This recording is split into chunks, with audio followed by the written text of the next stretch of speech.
بسم الله الرحمن الرحيم. يا جماعة الخير، اليوم ردي صراحة حق اللي تكلم على عمان، قال ليش ما شاركوا في الحرب. ايش دراك انت؟ اول شيء انت انسان ما تعرف السياسة ولا شيء، وبعدين الشعب العماني صراحة شعب طيب واحد، ثاني شيء خليجي اصلي، ثالث شيء متزوجين الخليج منهم.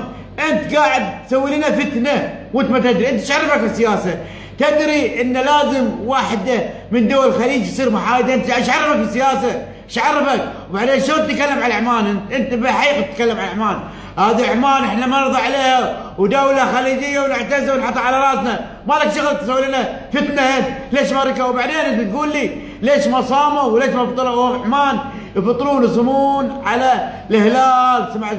صوموا برؤيته وفطروا برؤيته، انت مالك شغل في بلادهم، انت قاعد تسوي فتنه، انت تاخذ الفيديو مالك وتبثه. ليش عمان ما شاركوا؟